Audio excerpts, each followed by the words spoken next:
Hello everyone, a very good morning to all of you. कैसे हैं आप सभी लोग?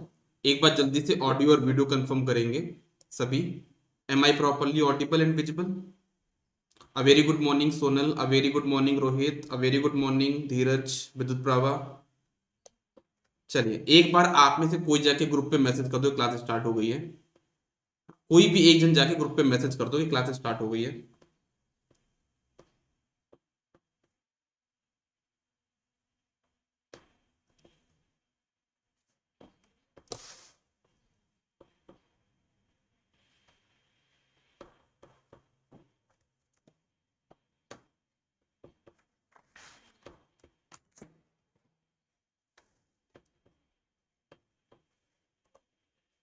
चलो, तो हम लोग स्टार्ट करते हैं, है ना। स्टार्ट कैसे करेंगे? कौन सा पेज ले लिया मैंने यहाँ?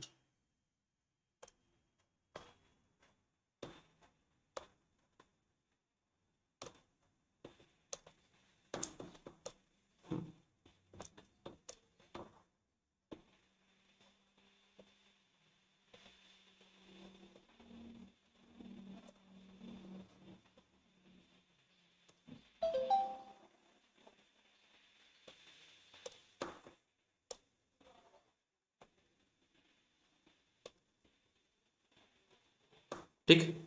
अब हम लोग बात करते हैं किसके बारे में? रेजिस्टेंस मेजरमेंट के बारे में थोड़ा डिस्कस करते हैं, ठीक है ना। हम लोग अब यहाँ पे डिस्कस करते हैं किसके बारे में? रेजिस्टेंस मेजरमेंट के बारे में।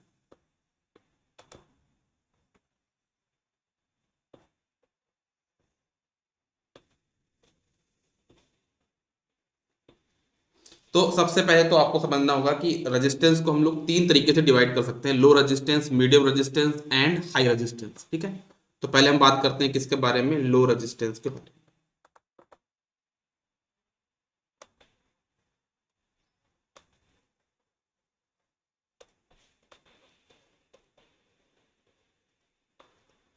हम बात करते हैं लो रेजिस्टेंस के बारे में। लो रेजिस्टेंस के बारे में बात करते हैं तो आपको ये पता होगा कि लो रेजिस्टेंस को रिप्रेजेंट करने के लिए हमको चार टर्मिनल्स चाहिए होते हैं। अच्छा, लो रेजिस्टेंस किसको बोलते हैं? जो कि लेस देन वन होता है ना। ये तो आपको पता होगा ना। लो रेजिस्टेंस किसको बोलते हैं? Less than equal to one ohm वाली वैल्यू को हम बोलते हैं आपका क्या? Low resistance. और आपको इसको रिप्रेजेंट करने के लिए कितने टर्मिनल्स चाहिए होते हैं? फोर टर्मिनल्स चाहिए होते हैं। दो होते हैं करंट टर्मिनल, दो होते हैं आपके पास वोल्टेज टर्मिनल। लो रेजिस्टेंस को मेजर करने की टोटल दो मेथड्स हमारे पास यहाँ पे है। हमारे पास लो रेजिस्टेंस को मेजर करने की हमारे पास दो मेथड है। पहला हमारे पास क्या है? पोटेंशियोमीटर।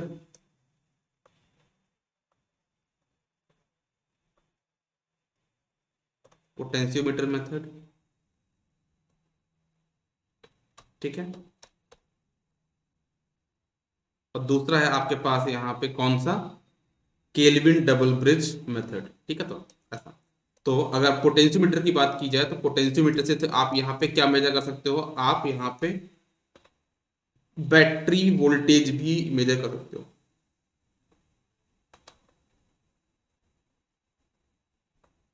आप यहाँ पे बैटरी का वोल्टेज भी मेजर कर सकते हो। और इसमें एक बहुत फेमस फॉर्मूला बनता है। कैसा फॉर्मूला बनता है? आपका जैसे आर एक्स है, आपको रेजिस्टेंस निकालना है तो उसका फॉर्मूला बन जाएगा यहाँ पे आर एक्स, मतलब जो अननोन रेजिस्टेंस है वो आपका हो जाएगा total resistance R into L two by L one. L two by L one. ठीक है। तो ऐसे आप पोटेंशियोमीटर की हेल्प से अननोन रेजिस्टेंस यहाँ पे निकाल सकते हो। ठीक है। सिमिलरली आप यहाँ पे अननोन बैटरी का वोल्टेज भी निकाल सकते हो। कैसे? V x equal to total voltage into V L two upon L one. ठीक है। ये हो गई आपके पास पोटेंशियोमीटर। एक तरीके से पोटेंशियोमीटर आपका क्या माना जाता है?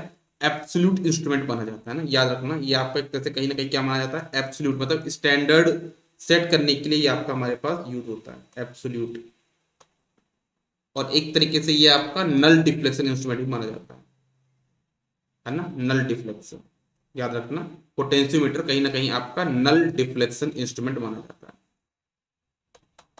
ठीक है। फिर बात करते हैं, हमारे पास एक और मेथड है लो रेजिस्टेंस को मेजर करने की। जिसका नाम है हमारे पास क्या, kelvin double bridge method.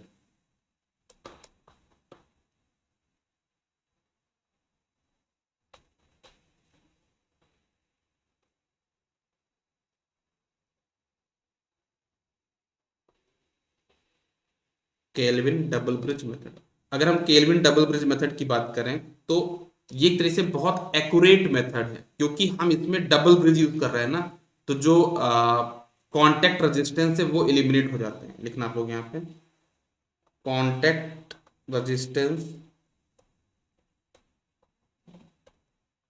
Lead resistance eliminate हो जाते हैं।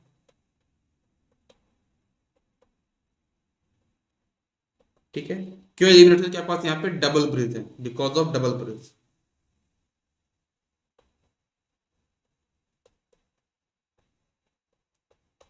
और लो रेजिस्टेंस को मेजर करने की ये सबसे एक्यूरेट मेथड है। क्या बोलोगे आप इसको, this is the most accurate method for low resistance मतलब मेजरमेंट।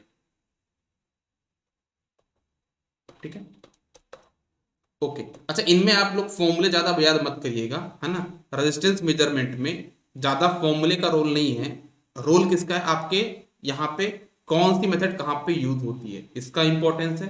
दूसरा एक और इंपॉर्टेंस है, जो लॉस ऑफ चार्ज मेथड है उसका फॉर्मूला आपको याद रखना पड़ता है। ठीक है, चलो अब हम बात करते हैं मीडियम रेजिस्टेंस की। अब हम बात करते हैं किसके बारे में, मीडियम रेजिस्टेंस के बारे में।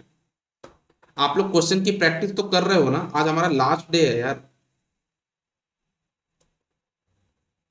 क्यों बताओ। आप लोग क्वेश्चन की प्रैक्टिस तो कर रहे हो ना। मीडियम रेजिस्टेंस,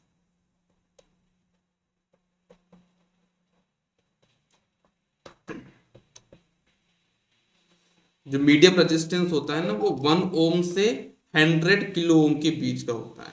1 ओम से बीच में होगा कितना, 100 किलो ओम के बीच में होगा। और इसको रिप्रेजेंट करने के लिए कितने टर्मिनल की रिक्वायरमेंट पड़ती है, 2 टर्मिनल्स की रिक्वायरमेंट पड़ती है। और कहीं पूछा जाए कि जो नेटवर्क में हम लोग रेजिस्टेंस पढ़ते हैं वो हम मीडियम रेजिस्टेंस मान के चलते हैं। ठीक है, ओके। इसको मेजर करने की टोटल कितनी मेथड्स है, मीडियम रेजिस्टेंस को मेजर करने की हमारे पास टोटल 4 मेथड्स है। कौन कौन सी मेथड्स है देखना। पहले हमारे पास है यहाँ पे volt meter ammeter method.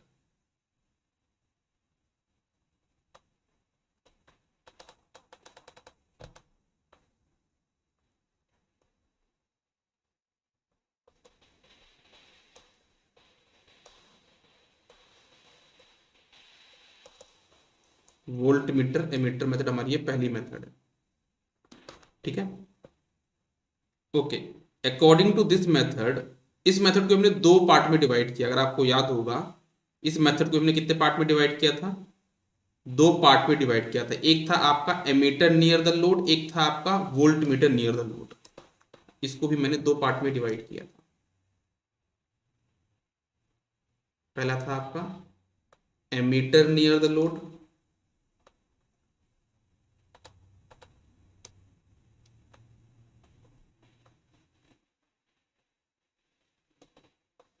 Ammeter load के पास में, एमीटर नियर द लोड। इसमें आपका जो एरर था वो था आपका ड्यू टू एमीटर, है ना। जो एमीटर नियर द लोड के पास जो एरर होगी वो एमीटर की वजह से होगी, याद रखना। और इसमें जो परसेंटेज एरर है वो याद रख लो।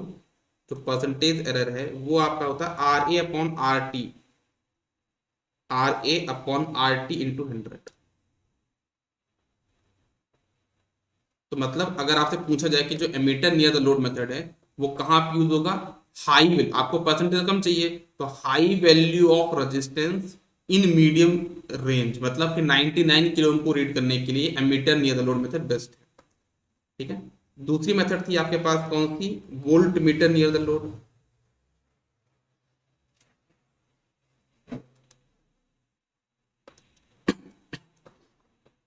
दूसरी मेथड कौन सी थी आपके पास, वोल्ट मीटर जो है तो आप वो है आपके लोड के पास में, volt meter near the load. अगर हम बात करते हैं volt meter near the load की, तो इसमें हमारे पास जो परसेंटेज एरर आती है वो क्या हो जाएगी आपके पास, R T upon R V, R T upon R V into 100। अगर मैग्नीट्यूड की बात करें तो इतना मैग्नीट्यूड आपके पास आ जाए, मतलब आर टी पहले डिनोमिनेटर में था, आर टी अब यहाँ पे न्यूमिनेटर में आ गया। एक बार चेक कर लेता हूँ, यही था ना फॉर्मूला। किसी का मैसेज आया है, धीरज कुछ बोलना चाह रहे हैं। अच्छा, क्लास स्टार्टेड ज्वाइन फास्ट, पहले मैसेज किया। चलो, तो ये हो गया, ठीक है। अच्छा, तो ये आपका वोल्ट मीटर या लोड पैच हो गया। एक चीज और याद रखना आप लोग कि अगर आप ये चाहते हो कि दोनों में एरर बराबर हो, है ना, दोनों ही मेथड से आप भेजा करो, एरर आपको बराबर मिले, उसके लिए ट्रू वैल्यू कितनी होनी चाहिए आपके पास? आपकी जो ट्रू वैल्यू है R T, that should be equal to under root of R A into R B.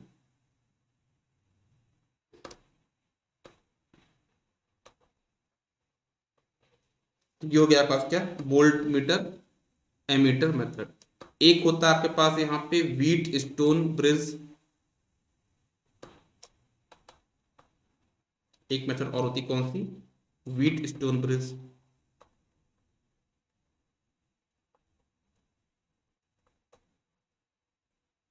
अगर बात करें व्हीट स्टोन ब्रिज के बारे में, तो ये तो आपको पता होगा ना कि जो अननोन रेजिस्टेंस है व्हीट स्टोन ब्रिज का, वो क्या होता है? पी इक्वल टू कितना हो जाएगा, है ना?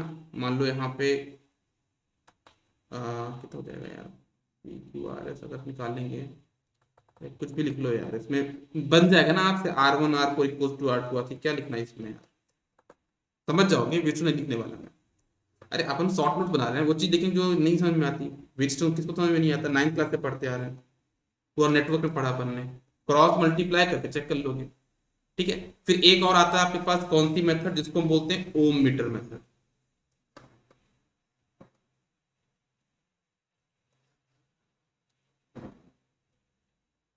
अगेन हमारे पास ओम मीटर भी कितने टाइप के होते हैं? दो टाइप के ओम मीटर होते हैं हमारे पास। जो ओम मीटर होते हैं वो कितने टाइप के होते हैं? दो टाइप के होते हैं। एक होता है हमारे पास क्या? सीरीज ओम मीटर, एक होता है हमारे पास शंट ओम मीटर। पहला क्या बोला मैंने? सीरीज, ठीक है। तो इसमें एक चीज बहुत इंपॉर्टेंट है सीरीज ओम मीटर के लिए, वो कौन सी है मैं बताता हूं, इसकी रेंज के बारे में, है ना। सीरीज ओम मीटर की जो रेंज होती है वो होती है आपकी मैक्सिमम टू मिनिमम, याद रखिएगा। इसकी जो रेंज होती है वो क्या होती है आपकी, जो स्केल होती है वो ऐसी कैलिब्रेट होती है, मैक्सिमम टू मिनिमम आपकी कैलिब्रेट होती है, ठीक है। यहां पर देता हूं मैं, मैक्सिमम से मिनिमम आपकी स्केल कैलिब्रेट होती है, ठीक है, ओके। और जो आपका शंट ओम मीटर है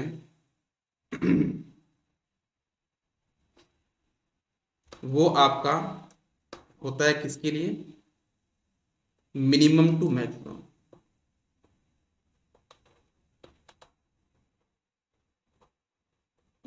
शंट वाला किसके लिए होता है?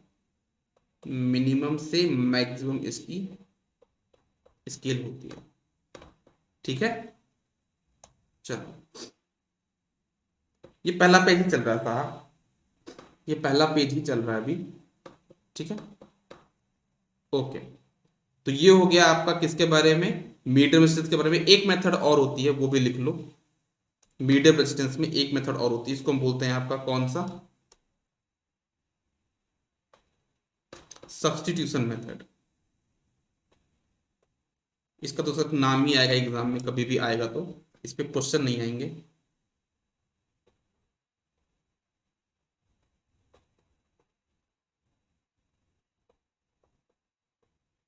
सब्स्टिट्यूशन मेथड, ठीक है। ये हो गया, ये हो गया आपका मीडियम रेजिस्टेंस। अब हम बात करते हैं थोड़ा सा आपका हाई रेजिस्टेंस के बारे में, ठीक है ना। अब हम थोड़ा बात करते हैं किसके बारे में? हाई रेजिस्टेंस के बारे में, हाई रेजिस्टेंस मेजरमेंट, ठीक है।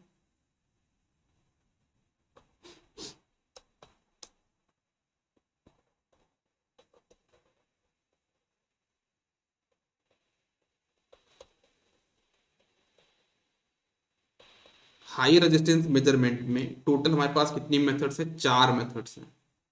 कितनी मेथड्स हैं हमारे पास? चार मेथड्स हैं। और इस में आपकी वैल्यू कितनी होती है, वो 100 किलो ओम से ज्यादा होती है। जो भी रेजिस्टेंस की वैल्यू होगी ना, that will be greater than 100 kilo ohm. ठीक है। और इसमें हमको कितने टर्मिनल्स की रिक्वायरमेंट पड़ती है, 3 टर्मिनल्स की रिक्वायरमेंट पड़ती है।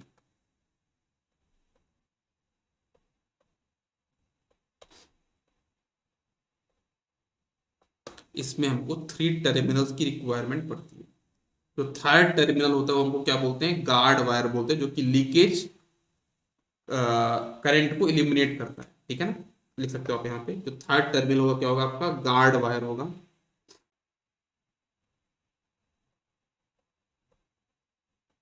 क्या करता है, लीकेज करंट को इलिमिनेट करता है, लीकेज करंट को इलिमिनेट। ठीक है, गार्ड वायर। कितनी मेथड्स हैं टोटल, मैंने आपको 4 मेथड्स बताई हैं इसकी। पहली जो मेथड है वो है आपका लॉस ऑफ चार्ज मेथड। जो पहली मेथड है आपका, वो आपका कौन सा मेथड है, लॉस ऑफ चार्ज मेथड।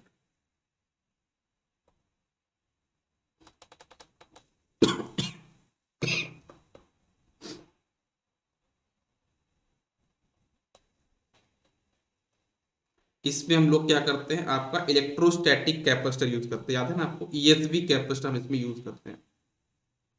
ठीक है, एक मिनट रुकिएगा।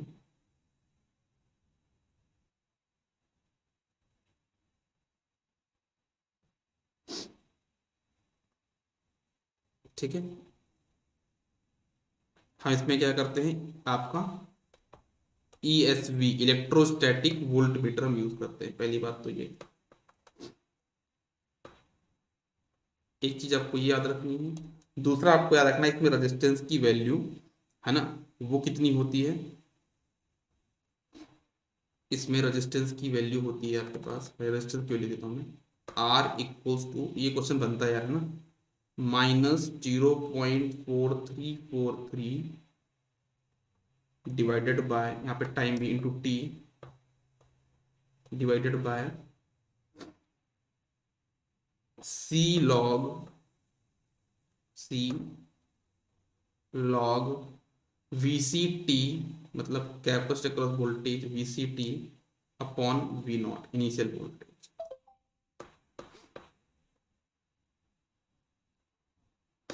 ठीक है, तो ये हो गया। और इसमें हम लोग क्या यूज करते हैं, आपका ईएसवी यूज करते, लिख सकते हैं आप यहाँ पे, इलेक्ट्रोस्टैटिक वोल्टमीटर। ठीक है, तो ये हो गया लॉस ऑफ चार्ज मेथड। ठीक है, ओके। फिर बात होती है यहाँ पे किसके लिए, दूसरी मेथड हमारे पास कौन सी है, मेगर।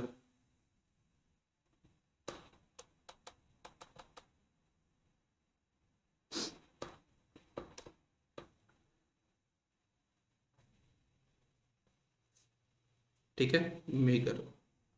मेगर में क्या होता है, आपके पास एक हैंड ड्रिवन जनरेटर होता है। क्या होता है आपके पास, मेगर में एक हैंड ड्रिवन जनरेटर होता है।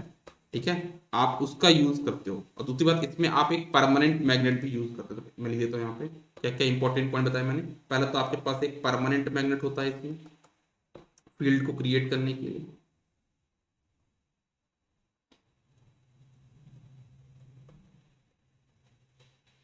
परमानेंट मैग्नेट होगा। ठीक है, इसमें आपके पास वो नहीं होता, क्या कहते हैं, स्प्रिंग नहीं होती है ना, मतलब आपका यहाँ पे कंट्रोलिंग टॉर्क की रिक्वायरमेंट नहीं पड़ती है। ठीक है, और इसकी जो वर्किंग है वो कहीं ना कहीं लॉरेंस प्रिंसिपल पे ही काम करती है ना, ये भी आपका लॉरेंस प्रिंसिपल पे ही काम करता है ना। और यहाँ पे टीसी आपका अपसेंट होता है, कंट्रोलिंग टॉर्क आपका अपसेंट होता है। ठीक है, और क्या था इसका,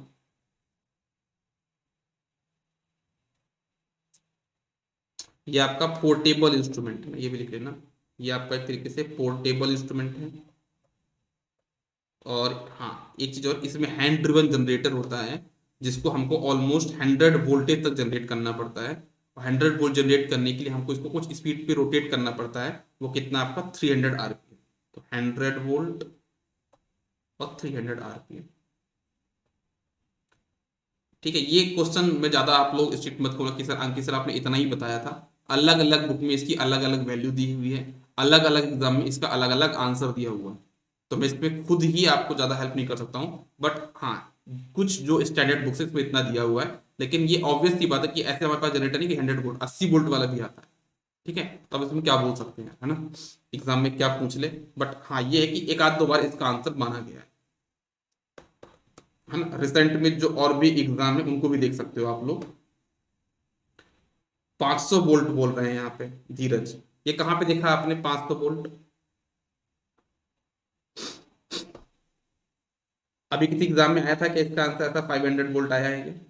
रिसेंट एग्जाम को आप देख सकते हो कि जो रिसेंट एग्जाम में आया है ना, आपके एसएससी एग्जाम वगैरह में जो है वो 100 वोल्ट 300 आरपीएम है। ठीक है, इसको एक बार और वेरीफाई कर लेंगे कि अभी प्रेजेंट में क्या आंसर दिया हुआ है। मैं ये बहुत पुराना डेटा बता रहा हूँ। ठीक है, लेकिन हाँ ये भी आंसर कभी ना कभी सही माना गया। नेक्स्ट आगे बढ़ते हम लोग, एक और मेथड होती है हमारे पास यहाँ पे, उनका जिनको नाम पता होना चाहिए, जिसको हम बोलते हैं आपका डायरेक्ट डिफ्लेक्शन मेथड। ये भी आपका हाई रेजिस्टेंस की मेजरमेंट की मेथड है।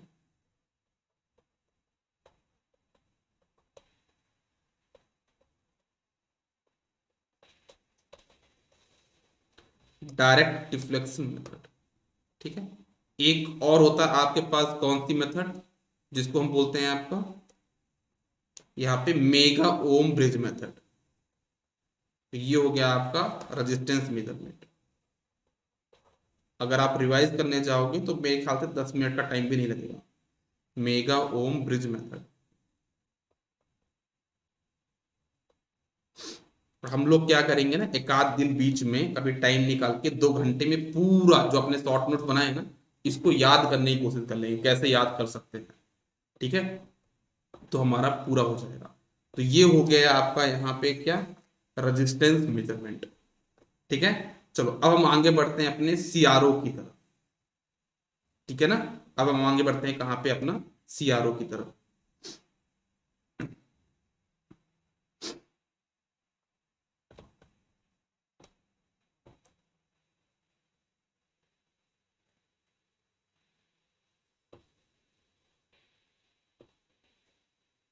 ये डायग्राम बनाना पड़ेगा, जस्ट सेकेंड मैं डायग्राम कॉपी कर लूँ पहले सीआरओ का।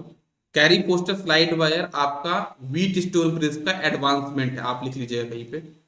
जो कैरी पोस्टर स्लाइड वायर है वो व्हीट स्टोन ब्रिज का क्या है, आपका एडवांसमेंट है, लिख सकता हूँ यहाँ पे। यहाँ पे लिखता हूँ कैरी पोस्टर स्लाइड वायर किसका एडवांसमेंट है ये, व्हीट स्टोन ब्रिज का।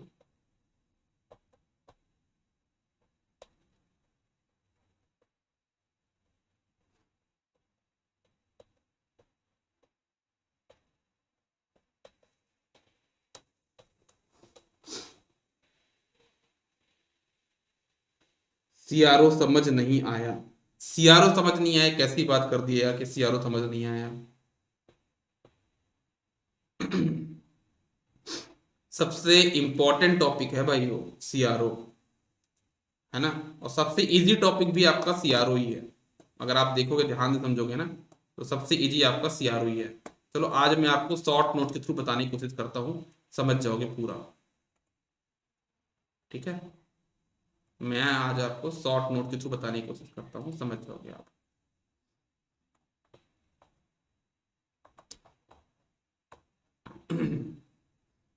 कहाँ गया यार सीआरओ डायग्राम, ये है डायग्राम।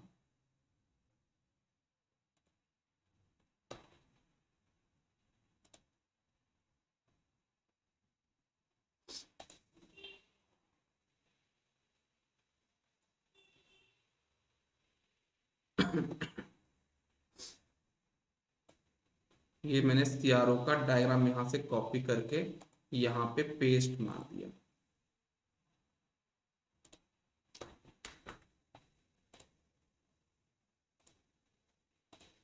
ठीक है, कंट्रोल भी कहाँ से होता है यार, कंट्रोल भी, ये आ गया सीआरओ का डायग्राम।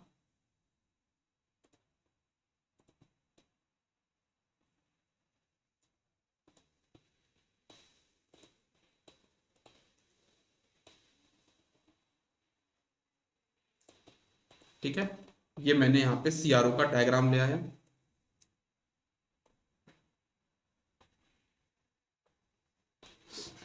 ठीक है, अभी आपको उतना क्लियर नहीं दिख रहा होगा डायग्राम, लेकिन जब आप इसको पीडीएफ में देखो तो पूरा प्रॉपर क्लियर दिखाई देगा वो। ठीक है, तो ये आपका हो गया। हम लोग यहाँ पे स्टार्ट कर रहे हैं सीआरओ। सीआरओ में एक हमारे पास बहुत ही इंपॉर्टेंट एलिमेंट होता है जिसका हम बोलते हैं प्रोब, और प्रोब से बहुत क्वेश्चन बनते हैं। ठीक है, तो हम थोड़ा सा बात करते हैं यहाँ पे किसके बारे में, प्रोब के बारे में।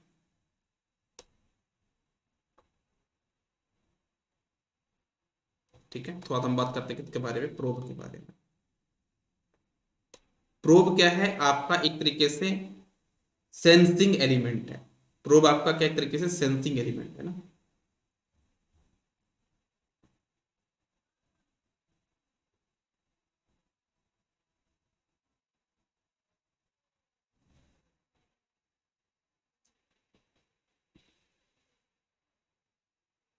ठीक है, प्रोब आपका यहाँ पे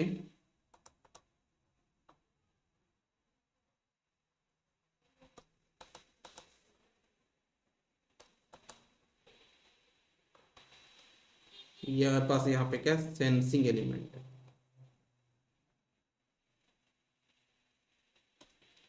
ठीक है, ओके। और प्रोब के बारे में और क्या जानकारी है थोड़ा वो भी देखते हैं।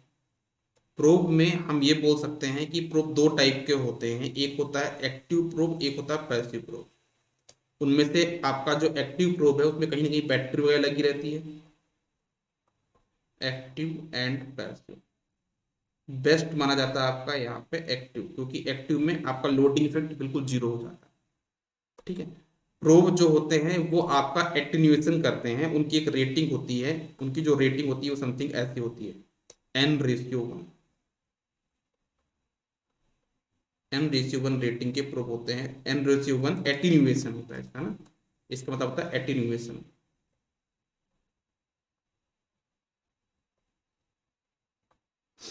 ठीक है, ओके। हमारे पास यहाँ पे प्रोब में दो तरह की कपलिंग होती है। अगर हम बात करें, एक होती है डीसी कपलिंग, एक होती है एसी कपलिंग। डीसी कपलिंग में क्या होता है, आपका इंटायर सिग्नल पास हो जाता है, एसी प्लस डीसी दोनों पास होगा,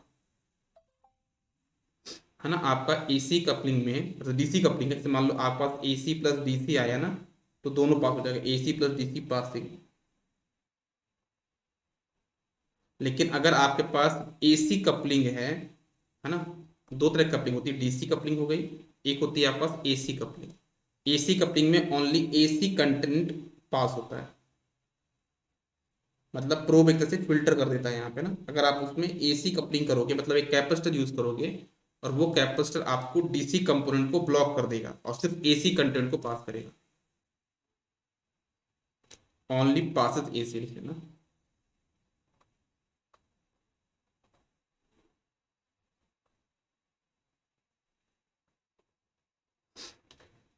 ओके, नेक्स्ट आपको यहाँ पे प्रोब के बारे में जानना है क्या, कि अगर हम चाहते हैं कि प्रोब में आपका जो एटेन्यूएशन हो, है ना, वो आपका क्या हो, सभी फ्रीक्वेंसी के लिए सेम हो, तो हम क्या बोलेंगे, फॉर एटेन्यूएशन, यहाँ पे attenuation same for all frequency. अगर आप ये चाहते हो कि जो एटेन्यूएशन हो N/1 एटेन्यूएशन वो सेम हो फॉर ऑल फ्रीक्वेंसी, तो उसके लिए एक कंडीशन है। वो कंडीशन क्या है आपके पास, वो कंडीशन है आपके पास कि आपका टाइम कांस्टेंट ऑफ, मतलब time constant of probe RPCP should be equal to time constant of CRO RIC। ठीक है, तो एक ये चीज हो गई।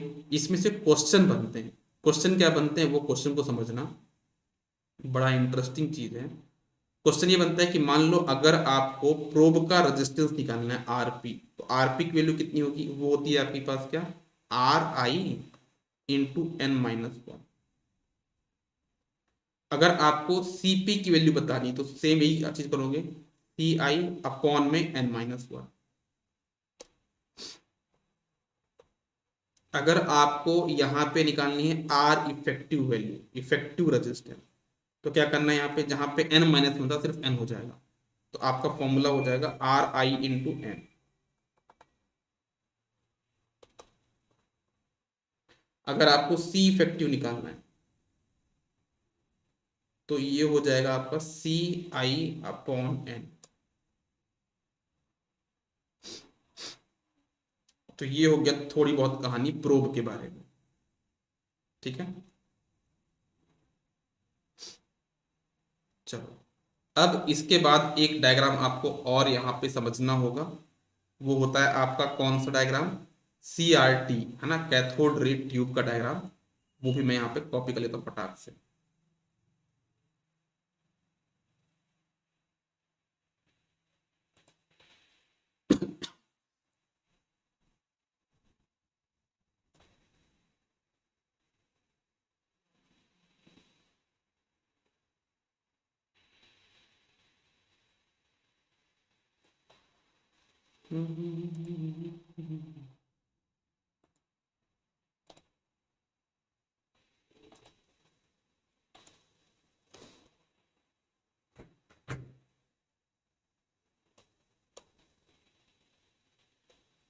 ये मैंने यहाँ पे सीआरटी का भी डायग्राम बना दिया है।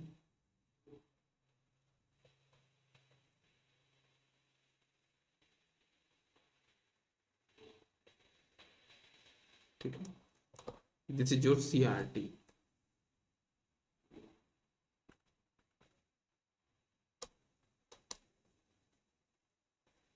ऊपर जगह क्यों खाली रखा मैंने, क्योंकि यहाँ पे कुछ चीजें मैं लिखूंगा। जैसे सीआरओ आपका क्या होता है, CRO is a peak volt meter. CRO आपका क्या है, यहाँ पे लिख दो। सीआरओ के बीच में कुछ बेसिक चीजें लिखने अपन।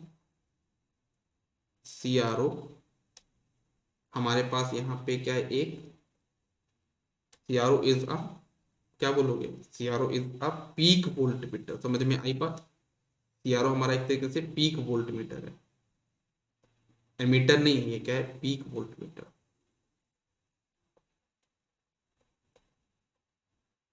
है ना। एक तरीके से ये आपका एक डिस्प्ले डिवाइस है। क्या आपके पास एक डिस्प्ले डिवाइस,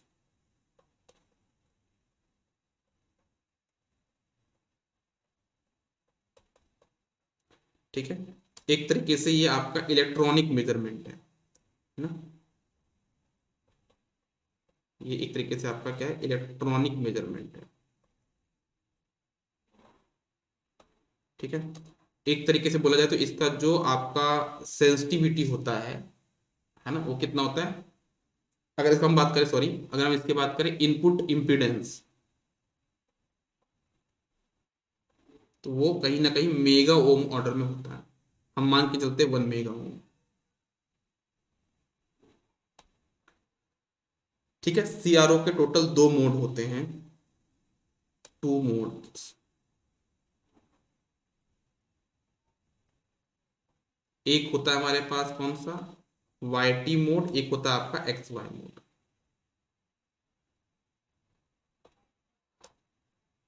एक होता है वाई टी मोड में ऑपरेट करते हैं, एक हम इसको एक्स वाई मोड में ऑपरेट करते हैं। ठीक है, चलो अगर बात करते हैं यहाँ पे थोड़ा सा हम लोग और, तो जैसे 2 मोड मैंने बताए, एक होता है वाई टी मोड, एक होता है एक्स वाई मोड। तो अगर जैसे हम बात करते हैं वाई टी मोड की, तो वाई टी मोड में एक चीज जो आपको ध्यान में रखना है वो ये है कि हमेशा याद रखिएगा, वाई टी मोड में हमको जो अननोन सिग्नल है ना, वही स्क्रीन पे दिखाई देता है। वाई टी मोड में क्या होता है, पास अननोन सिग्नल हमको दिखाई देता है in screen, unknown signal display on screen, इसी को हम बोलते हैं आपका Y T mode. Y T mode से हम बहुत सारी चीजें कैलकुलेट कर सकते हैं, जैसे कि हम यहाँ से V peak to peak, V peak, है ना, वी आर एम एस, है ना, rise time, peak time, maximum overshoot etcetera, वो सारी चीजें हम यहाँ पे कैलकुलेट कर सकते हैं। टाइम पीरियड, है ना, टी सिग्नल, या फिर आपको निकालना हुआ यहाँ पे फ्रीक्वेंसी ऑफ सिग्नल, वो हम सब सारी चीजें यहाँ पे वाई टी मोड से निकाल सकते हैं। बस एक चीज नहीं निकाल सकते, वो है फेज डिफरेंस। और फेज डिफरेंस वो इसलिए नहीं निकाल पाते हैं क्योंकि फेज डिफरेंस निकालने के लिए आपको चाहिए क्या, दो स्टैंडर्ड सिग्नल। यहाँ पे तो सिर्फ आप एक ही सिग्नल दे रहे हो ना, तो ये वाई टी मोड में आप ये सारी चीजें निकाल सकते हो। जो दूसरा मोड बताया मैंने आपका एक्स वाई मोड, ये याद रखना, एक्स वाई मोड से आप सिर्फ दो चीजें निकाल सकते हो। इसमें आपको क्या होता है, अननोन सिग्नल स्क्रीन में दिखाई नहीं देता, इसमें आपको कुछ पैटर्न या फिर कुछ फिगर या फिर कुछ डायग्राम दिखाई देता है, उसको बोलते हैं लिसाजियस। याद रखना, एक्स वाई बोर्ड में आपको क्या मिलता है, लिसाजियस पैटर्न। आपको यहाँ पे लिसाजियस पैटर्न मिलते हैं, और इससे हम टोटल दो मेजरमेंट करते हैं। एक होता है हमारा क्या, फेस मेजरमेंट, मतलब फेस डिफरेंस मेजरमेंट। एक होता है हमारा फ्रीक्वेंसी मेजरमेंट। दो मेजरमेंट होते हैं, एक होता है, मैंने क्या क्या बताया, फेस मेजरमेंट, एक होता है आपके पास यहाँ पे फ्रीक्वेंसी मेजरमेंट। ठीक है,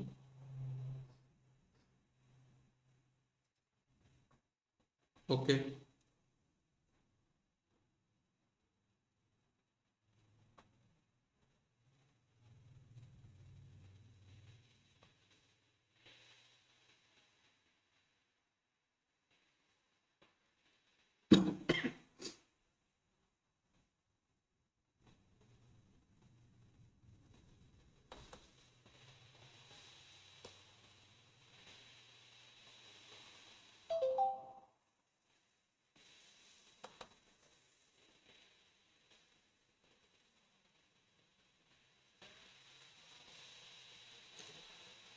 ठीक है, चलो।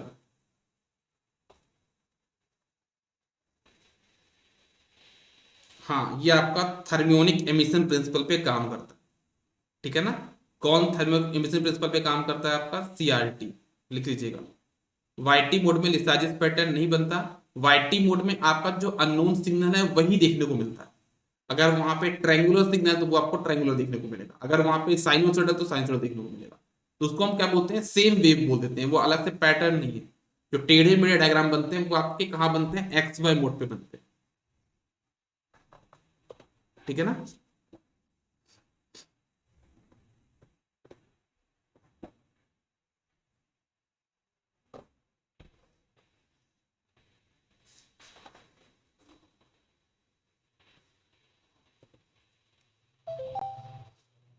ओके। बाकी जो और भी जो चीजें आपको देखना हो डायग्राम में देख सकते हो ना, कि यहाँ पे अननोन सिग्नल है, आरपीसीपी है, आरआईसीआई है, वर्टिकल एम्पलीफायर है। वर्टिकल एम्पलीफायर पे वोल्ट पर डिवीजन की सेटिंग होती है। टाइम हॉरिजॉन्टल एम्पलीफायर पे टाइम पर डिवीजन की वैल्यू होती है। हाँ, ये भी लिख सकते हो, एसीडीसी पे काम करता है। लिखते हैं अभी उसको यहाँ पे, है ना, यहाँ पे लिख देते हैं, ये देखो। अभी हम इसको डिवाइड करेंगे ना यहाँ पे, तो यहाँ पे लिख देते हैं।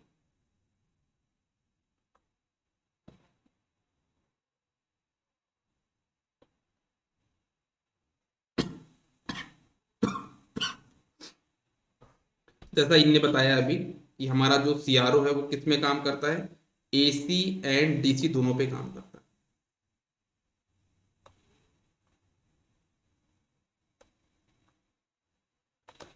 सीआरओ वर्क करता है एसी एंड डीसी दोनों पे। ठीक है, ओके। नेक्स्ट पॉइंट समझिएगा, आपके पास सीआरओ के बारे में, वो ये है कि सीआरओ में हमारा जो सीआरटी है वो किस प्रिंसिपल पे काम करता है, मैंने बताया थर्मियोनिक एमिशन प्रिंसिपल पे। वो हमारा थर्मियोनिक एमिशन प्रोसेस पे काम करता है।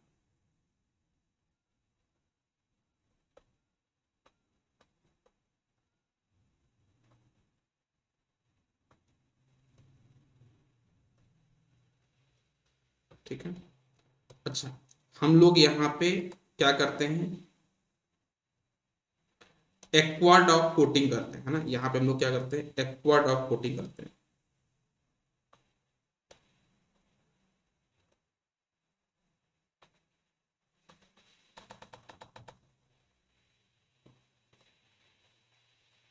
एक्वा डॉट कोटिंग करते हैं, किस लिए करते हैं?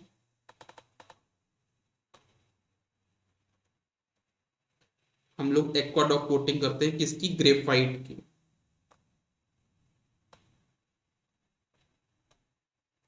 To collect secondary electrons, to collect secondary electrons.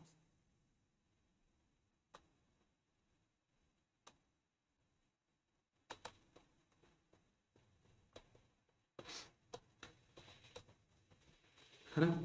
Okay. हमारे पास स्क्रीन पे कौन सी कोटिंग होती है बताओ जरा? हमारे पास सीआरटी की स्क्रीन में काहे की कोटिंग होती है? फॉस्फर की कोटिंग होती है।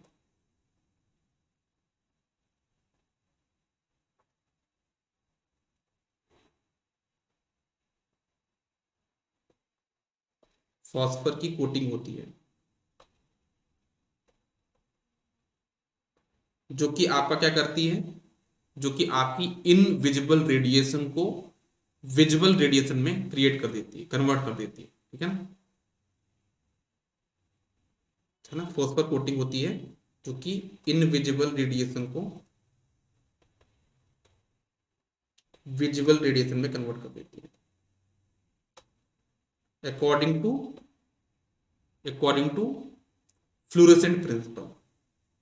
ये हमारा कौन सा प्रिंसिपल है? फ्लोरोसेंट, जैसे ट्यूबलाइट होता है उस टाइप का, according to fluorescent principal.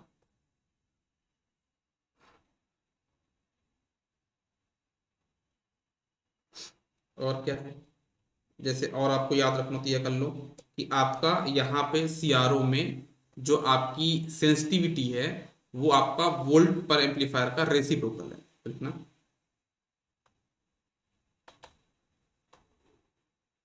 Sensitivity है वो आपका इनवर्सली प्रोपोर्शनल है किसका?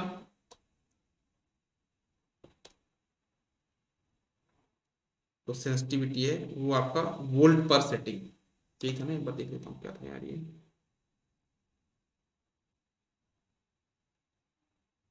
क्या बोलते थे सेटिंग है इसको यार? वोल्ट पर सेटिंग थी ना, कुछ और बोलते थे इसको क्या?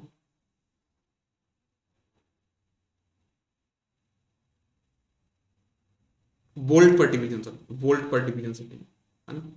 उसको हम क्या बोलते हैं? नाम मिस हो रहा था मेरे से, वोल्ट पर डिवीजन सेटिंग बोलते हैं। तो वोल्ट पर डिवीजन का वो रेसिप्रोकल होता है सेंसिटिविटी। वोल्ट पर डिवीजन सेटिंग का रेसिप्रोकल होता है।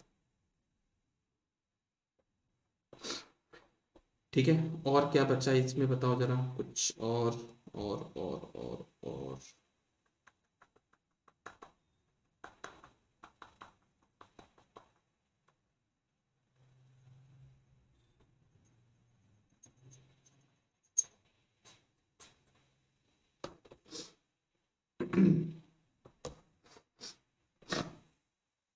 जो हम लोग कंट्रोल ग्रिड को क्या बोलते हैं? कंट्रोल ग्रिड को हम बोलते हैं इंटेंसिटी कंट्रोल। ये डायग्राम में लिखा है, अगर आप चाहो ना तो देख सकते हो, कहीं पे लिखा होगा। ये कहाँ है डायग्राम? ये कंट्रोल ग्रिड आपका इंटेंसिटी कंट्रोल है ना? जो ए वन है, जो फोकस कंट्रोल, जो शार्पनेस कंट्रोल बोलते हैं ए टू को, ए वन और ए थ्री को हम लोग क्या बोलते हैं? आपका, सॉरी, ए टू को फोकस कंट्रोल और ए वन ए थ्री को बोलते हैं शार्पनेस कंट्रोल। तो मुझे लगता है ये डायग्राम मैंने बना दिया तो ये इसीलिए बना दिया है कि आप सारी चीजें आप देख के बताओ। तो अब इसमें लिखने तो नहीं कि 4 प्लेट हैं, हम शॉर्ट नोट्स बना रहे हैं ना, तो शॉर्ट नोट्स में क्यों ही इतना सारी चीजें लिखें? पीडीए क्या होता है? पीडीएफ डायग्राम में लिखा हुआ है। ठीक है, तो चलो इतना आपका हो गया। अब एक चीज और बनती है, एक और बनती है ना? वो क्या है समझना। जैसे मान लो अगर हम पूछे इनिशियल वेलोसिटी क्या होती है इलेक्ट्रॉन बीम की, है ना? इलेक्ट्रॉन बीम की इनिशियल वेलोसिटी कितनी होती है? तो वो होती है आपके पास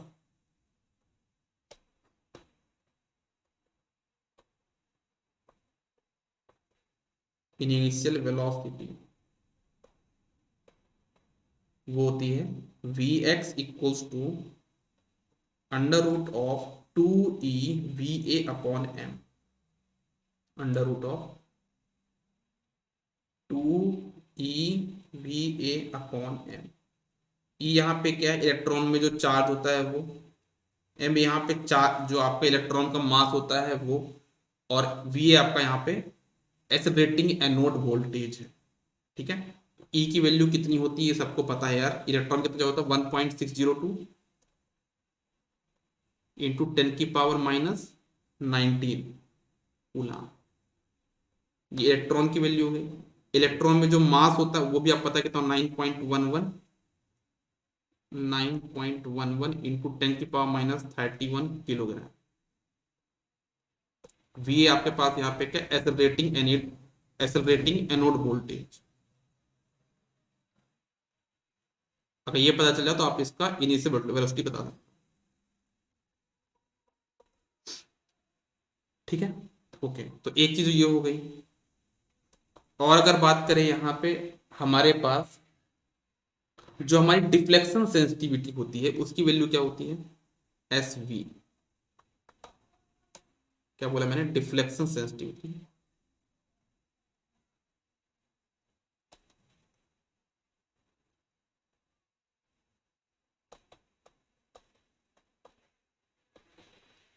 अगर हम लोग बात करें यहाँ पे डिफ्लेक्शन सेंसिटिविटी के बारे में, तो हमारी डिफ्लेक्शन सेंसिटिविटी होती है क्या, S V equals to L D divided by 2 SVA।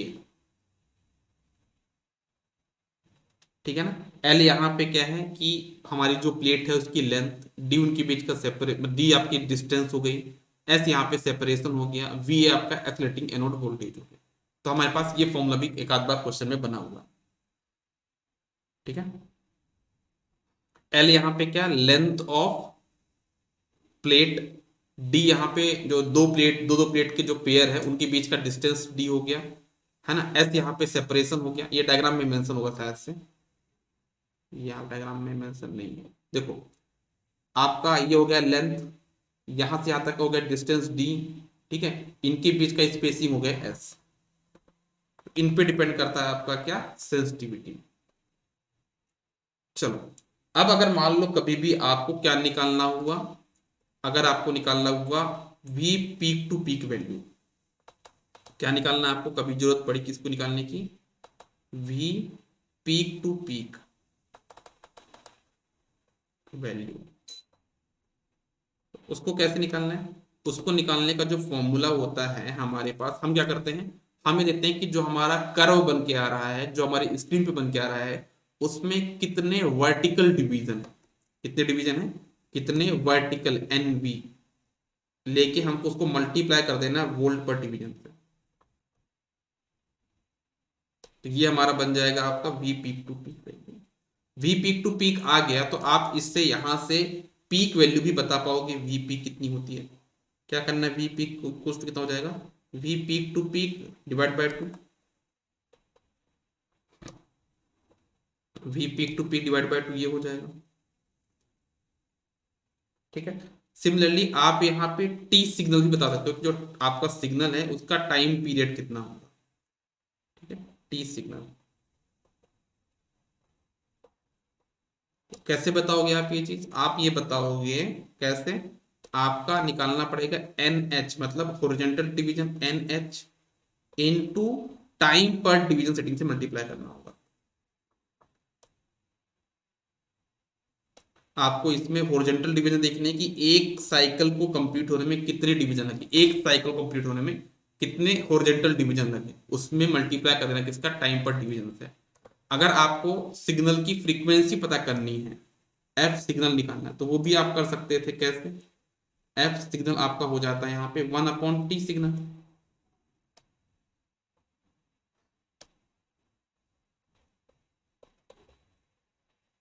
अच्छा, इसमें आपके सीआरओ में एक बहुत ही इंपॉर्टेंट फॉर्मूला यूज होता है एनालॉग का, वो क्या होता है, band width into rise time.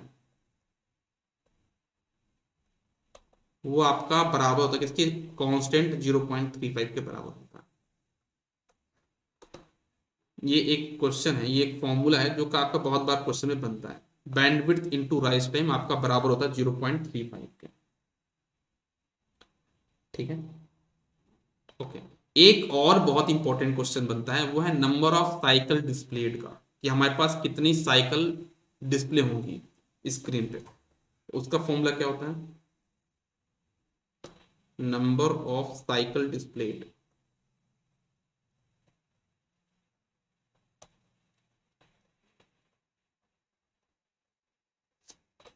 Number of cycle displayed कितनी होगी देखना, वो हमारी होती है n equals to T sweep upon T signal, T sweep upon T signal.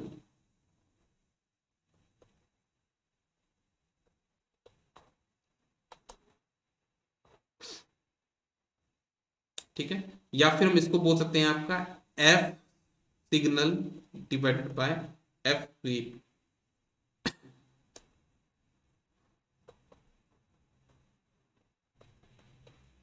ठीक है, तो ये आपके पास यहाँ पे ऐसा कुछ हो गया। फिर एक बात आती है हमारे पास यहाँ पे हमारे सीआरओ में एक्स वाई मोड पे हम लोग क्या निकालते हैं, यहाँ पे फ्रीक्वेंसी मेजरमेंट करते हैं। क्या करते हैं हम लोग यहाँ पे, फ्रीक्वेंसी मेजरमेंट। जब हम लोग एक्स वाई मोड में फ्रीक्वेंसी मेजरमेंट करते हैं तो उसकी दो टेक्निक्स हैं, दो फॉर्मूले लगते हैं। दोनों फॉर्मूले से कोई भी फॉर्मूले से आप आंसर निकाल सकते हो। एक हमारी होती है टेंजेंट मेथड, एक होती है हमारे पास इंटरसेक्शन मेथड। तो कैसे करते हैं, यहाँ पे आपका जो फॉर्मूला लगता है वो होता है आपका एफ वाई, मतलब आपका जो अननोन सिग्नल है उसकी frequency, F Y equals to F X, मतलब नोन सिग्नल इनटू, आपको यहाँ पे करना है horizontal intersection divide by vertical intersection.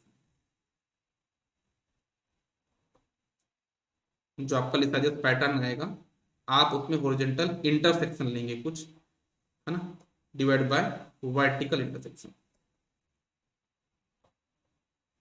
Question solve कराया हुआ है तो उसको देख के कर सकते हो ना। ठीक है, या फिर हम इसको एक और फॉर्मूला बोल सकते हैं F Y equals to F X into, यहाँ पे जहां पे इंटरसेक्शन है वहां पे हम टेंजेंट भी ले सकते हैं, horizontal tangent divide by vertical tangent, horizontal tangent divide by vertical tangent. दोनों ही मेथड से आपका आंसर आएगा। ज्यादातर मैं पहले वाला फॉर्मूला यूज करता हूं, उससे हर एक क्वेश्चन बन जाता है। बन तो इससे भी जाता है लेकिन लोग इसमें कुछ करके कंफ्यूज जाते हैं, इसलिए मैंने बोला पहली मेथड से आपका हमेशा आंसर आता है। ठीक है, ये हो गया आपका फ्रीक्वेंसी मेजरमेंट। एक चीज और होती है, इसको हम बोलते हैं, यूपीपीएसएल बनाया था याद नहीं, अच्छा,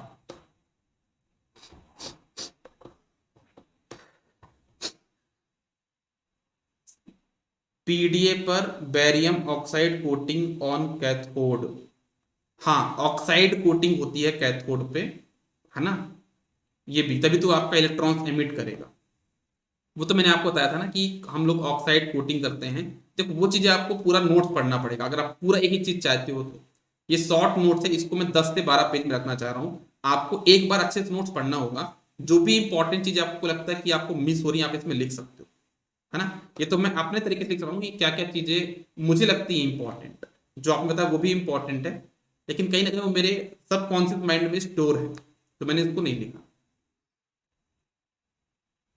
ठीक है, आप ये भी लिख सकते हो कि जो हीट है उसको हम 6.3 वोल्टेज देते हैं। ये क्वेश्चन भी कभी ना कभी पहले एग्जाम में आया हुआ।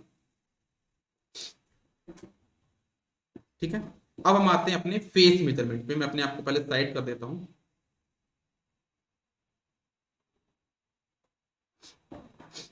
अब हम लोग आते हैं अपने फेस मेजरमेंट।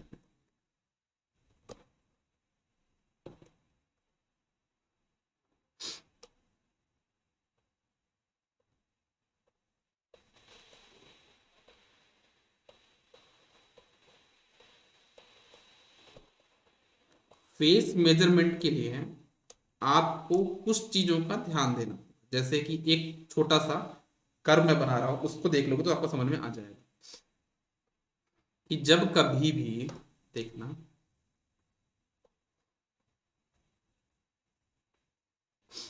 जब कभी भी दो नोन सिग्नल हैं उनके बीच का फेज डिफरेंस जीरो है तो हमको क्या मिलता है, एक स्ट्रेट लाइन मिलती है।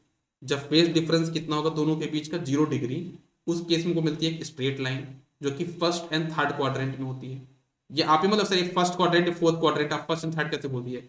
अरे भाई जो स्क्रीन में बनेगा ना, ये स्क्रीन है मान लो, ऐसा जब बनेगा तो ये क्या कहलाएगा बताओ?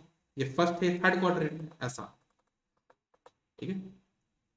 अगर हम बात करें कि अगर हमारा जो फेस डिफरेंस है वो है आपका 90 डिग्री, तो हमको मिलता है यहाँ पे सर्कल। मैं एक छोटा सा सर्कल बना देता हूँ।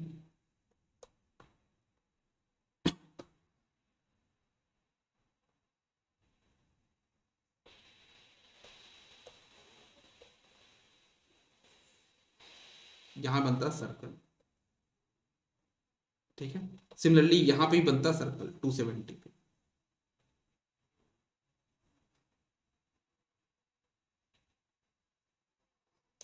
ठीक है। तो यहाँ पे आपका 0 डिग्री, ये आपका 90 है। ठीक है। ये आपका यहाँ पे 270 है। अरे यार 180 कहाँ चला जाएगा? 180, ये आपका 270। ठीक है। तो जब दो नॉन सिग्नल हैं उनकी फ्रीक्वेंसी सेम है, अगर उनके बीच का फेज डिफरेंस भी 0 है तो आपका आएगा स्ट्रेट लाइन। अगर फेज डिफरेंस 90 है तो एक सर्कल आएगा, वो सर्कल आपका क्लॉकवाइज डायरेक्शन में रोटेट करेगा। अगर आपका फेज डिफरेंस है 180 डिग्री, तो अगेन आपके सामने यहाँ पे क्या आएगा, एक लाइन आएगी स्ट्रेट लाइन, जो कि सेकेंड एंड फोर्थ क्वाड्रेंट में हो, है ना। 270 पे ये बनता, इतना तो क्लियर हो गया।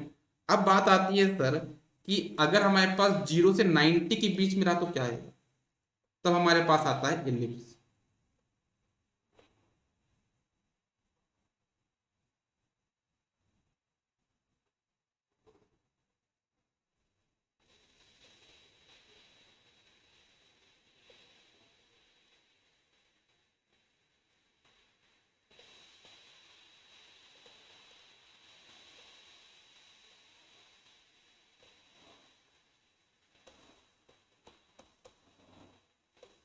तो हमारे पास यहाँ पे आता है एक इलिप्स। ठीक है ना। कोशिश करी मैंने छोटा बनाने के लिए, लेकिन इससे छोटा नहीं हो रहा है। ठीक है। तो ये बनता है हमारे पास इलिप्स। ठीक है।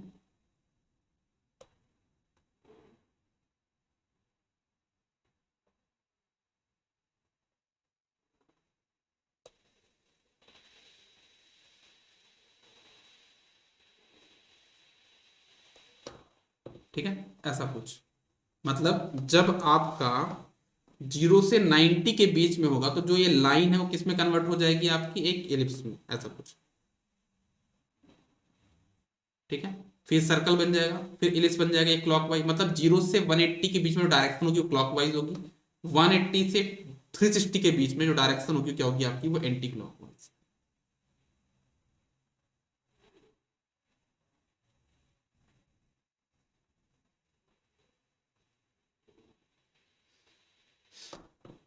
डायरेक्शन क्या हो जाएगी आपकी यहाँ पे 180 से, क्या बोला मैंने, 0 से 180 के बीच में डायरेक्शन होती है आपकी क्लॉकवाइज, और 180 से 360 के बीच में डायरेक्शन होती है आपकी काउंटर क्लॉकवाइज। ठीक है। और एक चीज और है, अगर आपको यहाँ पे फेज डिफरेंस बताना है, एग्जैक्ट फेज डिफरेंस बताना है, तो उसका भी एक फॉर्मूला होता है ना। फॉर्मूला क्या होता है? फॉर्मूला ये है, phi equals to sine inverse, sine inverse Y intersection upon Y max, Y intersection upon Y max. इसके थ्रू भी आप यहाँ पे फेज डिफरेंस बता सकते हो कि इनके बीच का फेज डिफरेंस कितना होगा। जैसे मान लो, आपको कैसे बताऊं मैं, आपके पास मान लो ये वाली स्क्रीन आई है ना, फुल कोर्स देखना पड़ेगा इसके लिए, थोड़ा फॉर्मूला कैसे से अप्लाई करना है। अगर मान लो आपके पास ये स्क्रीन है ना, और आपके पास स्क्रीन में ऐसा कुछ बन रहा है, देखिए ये मान लो स्क्रीन है, और स्क्रीन में आपके पास इलिप्स बना ऐसा कुछ। तो ये जो कट कर रहा है ये आपका वाई मैक्स है, और ये आपका वाई इंटरसेक्शन है। जहां पे कट कर रहा है वो इंटरसेक्शन, और वाई की कौन से डिवीजन पे हाईएस्ट वैल्यू पिक कर रहा है वो, उसको बोलते हैं वाई मैक्स। वो आपको एक बार फुल कोर्स देखोगे, आप क्वेश्चन सॉल्व करके देखोगे तो बन जाएगा। बस आप ये फॉर्मूला याद रखना।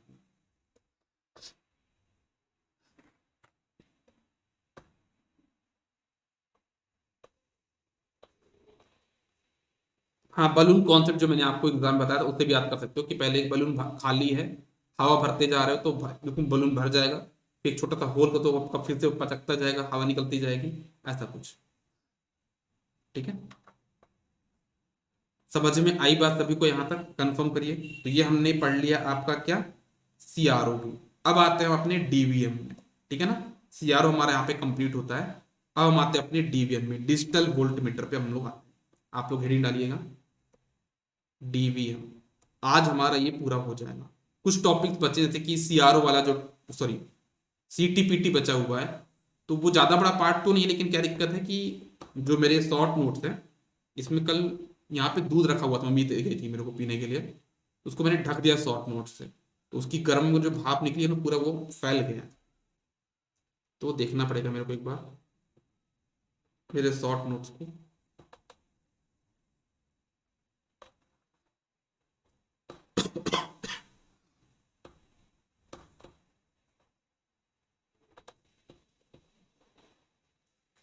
आई होप एक बार देखिए पेज कितने हो गए टोटल मेरे पास। टोटल ये 17वां पेज चल रहा है, 17 पेज चल रहा है, मतलब अगर आप इसको दोनों साइड करके देखोगे तो कितने हो गए, 8 पेज। समझ में आई बात? अगर आप टोटल इसको देखोगे ना, एनवी क्या वर्टिकल डिवीजन है, एनवी वर्टिकल डिवीजन था, एनएच आपका हॉरिजॉन्टल डिवीजन था। ठीक है,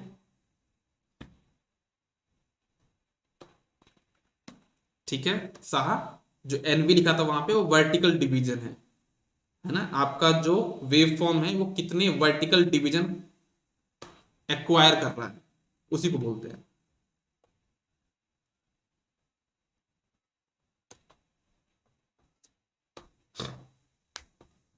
कभी जो बात,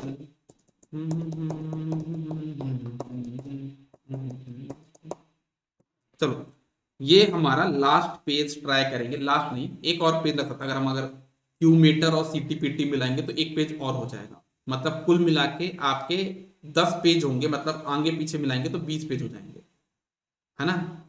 तो क्या आप लोगों के अंदर इतना टैलेंट नहीं है कि आप डेली आधे घंटे में पूरा रिवाइज कर पाओ? मैं तो बोलता हूँ इसको मस्त अपने हाथ से और अच्छे से नोट्स बनाओ, कलरफुल नोट्स बनाओ अपने तरीके से, और मस्त एक डायरी में बना के लिख लो और डेली पढ़ो। मैं आपको फिर से बोल रहा हूँ डेली पढ़ो इस चीज को। जब डेली पढ़ोगे ना, 15 मिनट 20 मिनट, वो दिमाग में ऐसा बैठ जाए कि आप इसको जिंदगी भर खोल के भी नहीं तभी आपको याद रहेगा। ठीक है, चलो आ जाओ, अब हम आते हैं अपने डीवीएम में।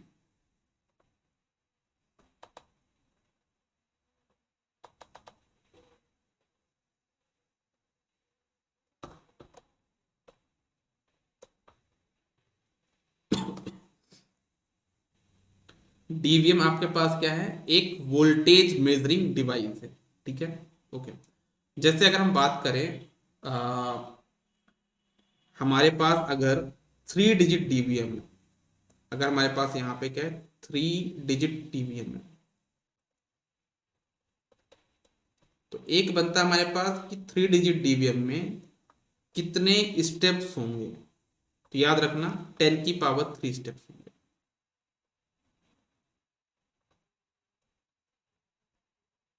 मतलब अगर n डिजिट डीवीएम में कितने स्टेप्स होंगे, 10 की पावर n स्टेप्स होंगे। ठीक है, ये कितना तो क्लियर हो गया। ठीक है, ओके। एक बार मैं यहाँ पे खोल भी लेता हूँ, नोट्स खोल लेता हूँ, क्योंकि कुछ इंपॉर्टेंट चीजें मिस ना हो जाए। ठीक है, ठीक है, ठीक है। अच्छा एक चीज ये भी है कि आपको यहाँ पे जो पता है ना, पता होना चाहिए एक चीज, कि आपका डीवीएम में,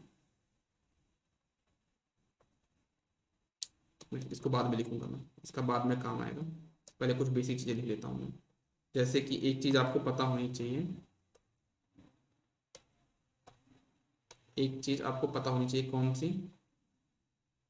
डीवीएम में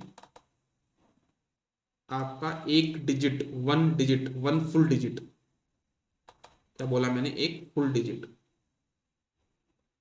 को रिप्रेजेंट करने के लिए कितने एलईडी लगते हैं? तो आप याद रखना 7+1, क्योंकि डेसिमल पॉइंट भी वहां पे होता है, तो 7+1 डिजिट हमको लगते हैं। एक तो ये हो गया पॉइंट जो आपके लिए इंपॉर्टेंट है। एक और है कि अगर हम बात करें कि हमारे पास अगर मतलब एन डिजिट डीवीएम है, कितना है, एन डिजिट डीवीएम है, तो हमारे पास कितने डिकेड काउंटर होंगे एन डिजिट डीवीएम के लिए? हमारे पास एन डिकेड काउंटर्स होंगे, एन डिकेड काउंटर्स होंगे।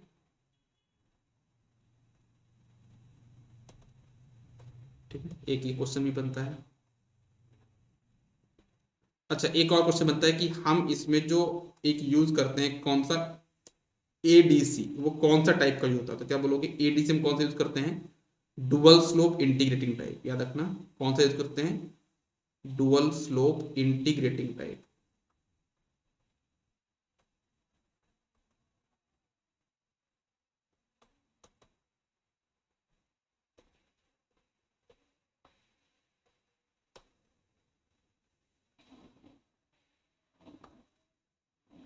ठीक है, ये हो गया। अब अब एक चीज और थी कि जैसे अगर आपको क्या करना है, यहां पे जो मैंने भी थोड़ी देर पहले बताया था, एन डिजिट डीवीएम के लिए अगर आपके पास यहाँ पे क्या है, एन डिजिट डीवीएम है, एन डिजिट डीवीएम के लिए आपके जो टोटल स्टेप्स होंगे कितने होंगे, 10 की पावर n।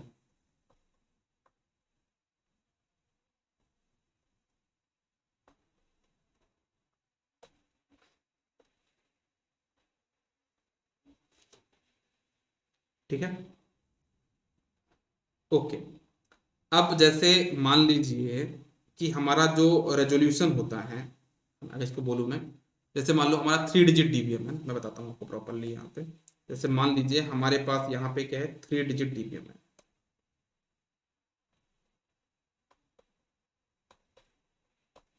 3 डिजिट डीवीएम है, तो इसमें हमारे पास 3 जगह डेसिमल पॉइंट होते हैं, हाँ या ना? हमारे पास 3 डेसिमल पॉइंट होते, दिखाता हूँ मैं आपको, 1 2 3। हमारे पास डेसिमल पॉइंट एक यहाँ पे भी है, एक यहाँ पे भी, एक यहाँ पे भी है। तो अगर हम जो हमारा वोल्टेज रेंज सेलेक्ट स्विच होता है, अगर हम उसको ए पोजीशन पे लेके जाते हैं तो हमारा कौन सा वाला ग्लो करता है, ये वाला ग्लो करता है। बी पे लेके जाएंगे तो ये वाला ग्लो करेगा, सी पे लेके जाएंगे तो ये वाला ग्लो करेगा।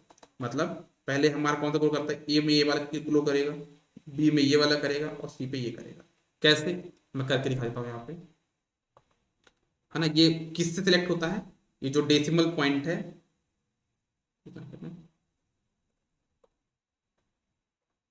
डेसिमल पॉइंट ग्लो करेगा किसके बेस पे, आपका वोल्टेज रेंज सेलेक्ट स्विच के बेस पे आपका ये ग्लो करता है। ये आपका वोल्टेज रेंज सेलेक्ट स्विच के बेस पे ग्लो करता है। जैसे अगर मान लो मेरे पास जो वोल्टेज रेंज सेलेक्ट स्विच है वो ए पोजीशन पे है, क्या बोला मैंने, वोल्टेज रेंज सेलेक्ट स्विच आपका किस पोजीशन पे है, ए पोजीशन पे है। तो उस केस में हमारा कौन सा ग्लो करेगा, देखना 3 पॉइंट थे, ये हमारा डेसिमल पॉइंट ग्लो करेगा, ये वाला। ठीक है, तो इस केस में हमसे ये पूछा जाता है कि इसकी रेंज कितनी होगी। तो हम देख कर सकते हैं कि इसका जो मिनिमम वैल्यू है ना, वो कितना होगा, 0.001।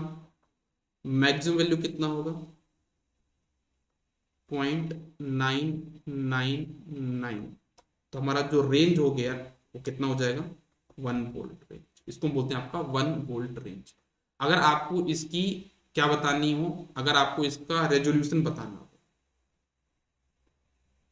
तो क्या करोगे, इसका रेंज कितना है 1 volt, divide by total steps कितने हैं 10 की पावर 3। तो इसका जो रेजोल्यूशन आ जाएगा कितना आ जाएगा, 1 मिली वोल्ट। इसका जो रेजोल्यूशन आएगा वो कितना आएगा, 1 मिली वोल्ट पर स्टेप, है ना। इसका रेजोल्यूशन कितना होगा, 1 मिली वोल्ट पर स्टेप। ओके, अगर हम बात करें कि अगर हमारा जो वोल्टेज रेंज सिलेक्ट स्विच है वो बी पोजीशन पे है, ठीक है, तो उस केस में क्या हो जाएगा हमारा रेजोल्यूशन, जब वो बी पॉइंट पे आएगा इसका मतलब क्या कि हमारा सेकेंड वाला पॉइंट ग्लो करेगा। तो अगर आप यहाँ पे देखो, अगर ये वाला ग्लो कर रहा है तो मिनिमम वैल्यू कितनी होगी आपके पास, आपके पास जो मिनिमम वैल्यू होगी that will be over this like this, minimum value होगी कितनी, 0.01। मैक्सिमम वैल्यू कितनी होगी, यहाँ पे सब जगह 9 पुट कर दो, तो 9.99, जब दोनों को ऐड करो कितना आ जाएगा 10 वोल्ट, तो इसकी रेंज बनती है आपकी 10 वोल्ट रेंज, ठीक है। और रेजोल्यूशन कितना हो जाएगा अगेन आपका, वोल्टेज रेंज मतलब 10 वोल्ट डिवाइडेड बाय पर स्टेप, तो 10 की पावर 3 स्टेप्स हैं, कितना हो जाएगा पास यहाँ पे 10 मिली वोल्ट। सिमिलरली अगर आप वोल्टेज रेंज स्विच को सी पॉइंट पे लेके जाओगे तो आपका ये वाला पॉइंट ग्लो करेगा,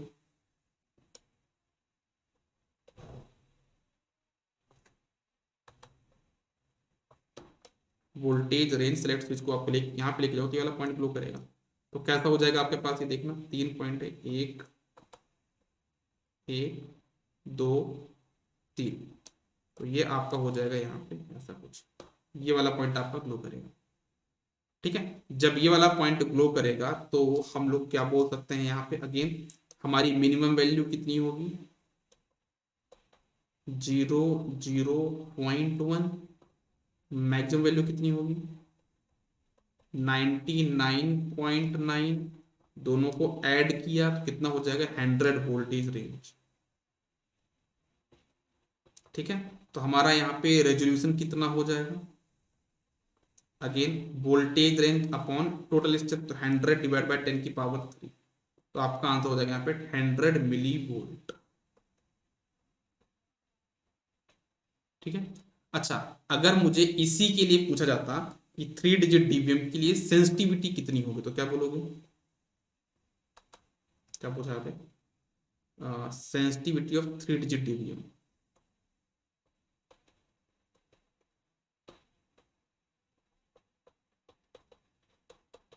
तो ये आपका क्या होगा, ये आपका बराबर होता है रेजोल्यूशन के in case of lowest voltage range, 1 volt है 10 वोल्ट है 100 वोल्ट है, इनमें से लोवेस्ट क्या आपका 1, तो क्या बोलोगे ये बराबर होता है किसके, लोवेस्ट वोल्टेज रेंज रेजोल्यूशन के, मतलब ये आपका कितना हो जाएगा 1/10 की पावर n, ये आपका फॉर्मूला हो जाएगा सेंसिटिविटी का,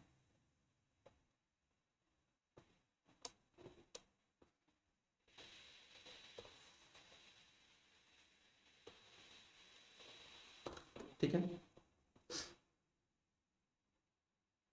अच्छा, एक चीज याद रखना है कि जैसे मान लो आपका ये 3 डिजिट डीवीएम है, जब इसको मैं ए पॉइंट पे लेके गया तो इसकी वोल्टेज रेंज कितनी है 1 वोल्ट, लेकिन ये जो हमारा 1 वोल्ट पे काम कर रहा है क्या ये कभी 1 वोल्ट रीड कर पाएगा, तो नहीं कर पाएगा, मैक्सिमम वैल्यू कितना यूज करता है 0.999, याद रखना एक डीवीएम अपनी वोल्टेज रेंज को कभी भी डिस्प्ले नहीं कर सकता है, तो लिखना आप लोग DVM can never display DVM can never display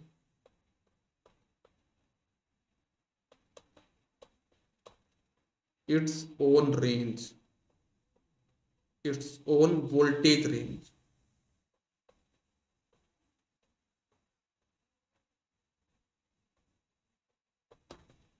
ठीक है।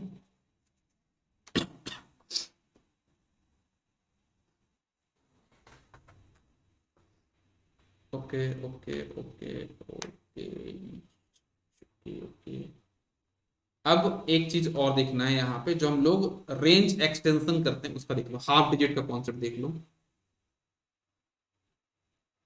मैंने कहीं कराया होगा,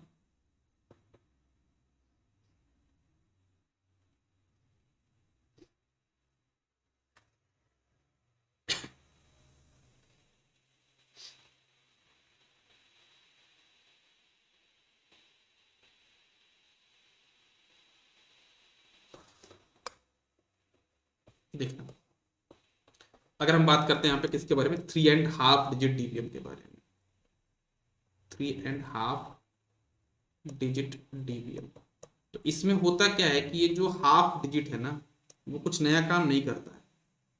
क्या करता देखना आप लोग, आपके पास 3 फुल डिजिट हैं, एक ये है, एक ये है, एक ये, इन तीनों में डेसिमल पॉइंट था, यहाँ पे डेसिमल पॉइंट है, यहाँ पे था, यहाँ पे था। इसमें एक और डिजिट ऐड हो जाएगी हाफ डिजिट, जिसमें डेसिमल पॉइंट नहीं होगा, ठीक है। और इसकी वैल्यू क्या हो सकती है, सिर्फ 2 वैल्यू रीड कर सकता है, 2 वैल्यू रीड कर सकता है। कौन कौन सी, 0 से स्टार्ट करो, ये तो ये 0 रीड कर सकता है या फिर 1 रीड कर सकता है, लेकिन ये सारी वैल्यू 0 से 9 तक रीड कर सकती है। तो अगर हम यहाँ पे इसके मिनिमम वैल्यू देखें तो मिनिमम कितना हो सकता है इसका, इसका मिनिमम होगा कितना, 0 अगर देखें 0.001, ये हो गया। मैक्सिमम वैल्यू कितनी हो जाएगी इसकी, 1999। तो टोटल जो स्टेप्स मुझे मिलेंगे कितने मिलेंगे, 2000। कितने मिलेंगे मुझे यहाँ पे, 2000 स्टेप मिल जाएंगे। तो अगर इसका फॉर्मूला पता करना हो कि आपके पास 3 × 4/5 डीवीएम है तो कितने स्टेप होंगे, 5000 आपके स्टेप्स होंगे। समझ में आया क्या करना है आपको, है ना। तो ये चीज आपको याद रखनी है, ऐसे करके आप निकाल लोगे, है ना, ठीक है। इसका एक फॉर्मूला भी मैंने बताया था, कैसे फॉर्मूला था। जैसे मान लो आपके पास दिया, अगर आपके पास यहाँ पे, पहले इसको ले देता हूँ यहाँ, इतना हो गया, ठीक है। तो अब इतना करने के बाद अगर आपकी हम लोग बात करें रेंज, जैसे हाफ डिजिट है ना, तो ये आपका हाफ डिजिट क्या करेगा, सभी की रेंज डबल कर देगा। जैसे ये हाफ डिजिट है, 1/2 डिजिट है, ये क्या करता है, आपका रेंज को डबल कर देगा। अब आप इसको प्रूव करके देख सकते हो, पूरा मैं क्लास तो ले नहीं रहा हूँ यहाँ पे ना, आपका वही बता रहा हूँ, क्या कहते हैं, एक तरीके से रिवीजन करवा रहा हूँ या फिर शॉर्ट नोट बनवा रहा हूँ। इसमें सारी चीज़ तो बता नहीं पाऊंगा मैं, बट इतना याद रखना कि जो पहले डिजिट थी आपकी, जो रेंज थी पहले, कितनी रेंज थी आपकी, 1 वोल्ट, 10 वोल्ट और 100 वोल्ट। तो वो रेंज आप चेंज हो जाएगी कितनी, यहाँ पे 2 वोल्ट में, ये बन जाएगा 20 वोल्ट, और ये बन जाएगा 200 वोल्ट। मतलब रेंज आपकी डबल हो गई। लेकिन याद रखना, रेंज डबल हो गई लेकिन आपका रेजोल्यूशन चेंज नहीं होता। लिखना आप लोग यहाँ पे, resolution does not change, resolution आपका चेंज नहीं होगा, वो रेजोल्यूशन आपका इन दोनों का सेम रहेगा, 1 मिली वोल्ट, इसका 10 मिली वोल्ट, इसका 100 मिली वोल्ट। तो लिख लेना आप लोग यहाँ पे, रेजोल्यूशन डज नॉट चेंजेस।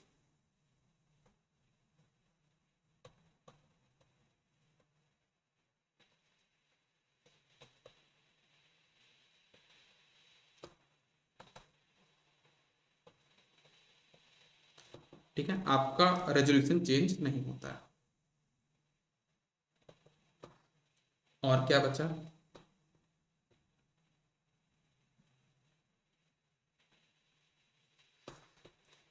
एक ये चीज लिख लो। जैसे मान लो अगर आपका कोई डीवीएम है a × b-1/b, ये डीवीएम है, ठीक है ना, आपके पास ऐसा डीवीएम है। तो इसके कितने आपके स्टेप्स होंगे, टोटल स्टेप्स कितने होंगे, इसके टोटल स्टेप्स कितने होंगे। मैं साइड में हो जाता हूं पहले, तो पहले मैं साइड में हो जाता हूं, ये हो गया मैं साइड में। कितने स्टेप्स होंगे आपके पास यहाँ पे, इसके जो टोटल स्टेप्स होंगे that will be your b × 10⁻⁴ steps होंगे, ठीक है। तो मैंने अपने तरफ से बहुत सारी चीजें कवर करने की कोशिश करी है ना। बाकी आप लोग खुद से भी समझदार हैं, खुद से पढ़ सकते हैं, है ना। ये शॉर्ट नोट्स वाला जो कॉन्सेप्ट है, ये होना तो आपकी तरफ से चाहिए, लेकिन मैंने देखा कि आप लोग उतने अच्छे से पार्टिसिपेट नहीं कर पा रहे हैं, इसलिए मुझे चीज़ करनी पड़ी। लेकिन ये चीज़ है कि इस एग्ज़ाम में, MPPSL के एग्ज़ाम में हम लोग सभी सब्जेक्ट के शॉर्ट नोट्स तो बना लेंगे, कोशिश करेंगे सिलेक्शन भी हो जाए। अगर नहीं हुआ ना सिलेक्शन, तो घबराने की बात नहीं है, क्योंकि हम लोग बहुत अच्छी चीज़ पढ़ चुके हैं, है ना। जब हम शॉर्ट नोट बना के रेडी हैं, हम सारा सब कुछ कंप्लीट है, तो नेक्स्ट एग्जाम में तो हम छोड़ ही देंगे फिर, है ना, ठीक है। चलो, तो अभी आप लोग का RRB जेई का भी वैकेंसी आने का हो रहा है ना। जैसे RRB जेई की वैकेंसी आएगी तो फिर से आपको लग जाना है अच्छे से, तगड़े से। ठीक है, इसलिए कुछ चीजें ऐसी होती है ना कि अब ऐसा मत करिए कि आप लोग का मान लो आरआरबी जेई की वैकेंसी आ गई, अब आप नेटवर्क खोल के पढ़ रहे हो, ये नहीं होना चाहिए, है ना। नेटवर्क हमने पढ़ लिया, शॉर्ट नोट्स बना लिए, मतलब वो खत्म हो चुका है। अगर हमने मेजरमेंट पढ़ लिया, शॉर्ट नोट्स बना लिया, क्वेश्चन प्रैक्टिस कर लिए, मतलब अब वो खत्म हो गया। अब कोई भी एग्जाम है हमको सिर्फ इसके रिवीजन नोट्स ही ओपन करने हैं। क्वेश्चन क्यों नहीं फंसेगा इससे यार, इसमें सारे कॉन्सेप्ट तो लिखे हैं, इसके बाहर क्वेश्चन कहाँ से आएगा। अब प्रैक्टिस करिए आप लोग, क्वेश्चन कोई अगर आता है बात उसको भी इसमें नोट कर लीजिए, है ना। अब ये ब्रह्मा के द्वारा लिखे हुए नोट्स थोड़ी ना, इसको आप चेंज नहीं कर सकते, है ना। इसको आप चेंज करते रहिए, अपडेट करते रहिए कंटेंट को अकॉर्डिंग टू योर प्रिपरेशन, ठीक है। तो अभी दो टॉपिक बचे हुए हैं अभी हमारे पास। कौन कौन दो टॉपिक बचे हैं, एक क्यू मीटर और एक सीटीपीटी। तो वो अपन एक क्लास और लेंगे और खत्म करेंगे, है ना। चलो मिलते हैं अपन नेक्स्ट क्लास में। Bye bye, take care, all the best, good day.